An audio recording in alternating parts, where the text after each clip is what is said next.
एक समय की बात है, न्यूयॉर्क जैसे भागदौड़ भरे शहर में जूलियन मेंटल नाम का एक आदमी रहता था। उसके पास वो सब कुछ था जो लोग सपने में भी सोचते हैं। पैसा, नाम और देश के टॉप वकीलों में से एक होने का शानदार करियर। लाल रंग की फरारी, डिजाइनर सूट और आसमान को छूता हुआ बंगला, सब कुछ था। लेकिन इन सब के पीछे जूलियन अंदर ही अंदर टूट रहा था। लंबे काम के घंटे, प्रेशर और हमेशा ज्यादा पाने की चाहत ने उसे खोखला कर दिया था। एक दिन कोर्ट के बीचों बीच जूलियन गिर पड़ा। उसके शरीर ने वो कह दिया जो उसकी आत्मा बरसों से कह रही थी, वो खाली था। ठीक होने के बाद जूलियन ने एक ऐसा फैसला लिया जिसने सबको चौंका दिया।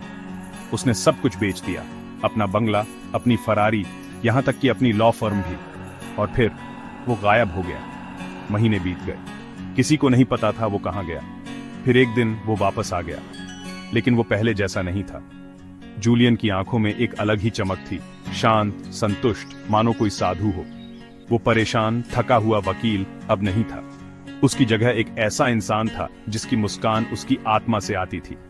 उसने अपने सबसे अच्छे दोस्त जॉन को बुलाया और अपने गायब होने की कहानी सुनाई। जूलियन हिमालय, इंडिया गया था जिंदगी का मतलब ढूंढने। वहां उसकी मुलाकात शिवना के साधुओं से हुई।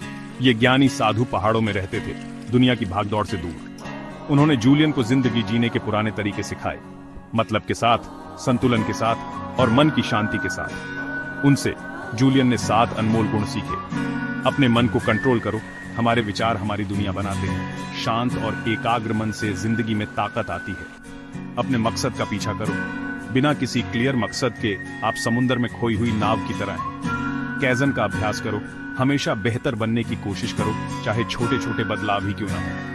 अनुशासन से ज्यों इच्छा शक्ति एक मांसपेशी की तरह होती है, जितना इस्तेमाल करोगे उतनी मजबूत होगी। अपने समय की कद्र करो, आपका समय आपकी जिंदगी है, इसे सोच समझकर इस्तेमाल करो। दूसरों की सेवा करो, खुशी का रास्ता दूसरों की मदद करने से होकर जाता है। पल में जियो खुशी, न तो भूतकाल में है न भविष्य में, वो यही है अभी। जूलियन ने जॉन को ये सबक सिखाए, ये उम्मीद करते हुए कि वो भी भागदौड़ की जिंदगी से आजाद होकर असली खुशी पालेगा। कहानी का अंत जूलियन के फरारी में घूमने से नहीं, बल्कि एक शांत रास्ते पर चलने से होता है, आखिरकार आजाद होकर। और शायद, बस शायद, हम सब जूलियन के सफर से कुछ सीख सकते हैं।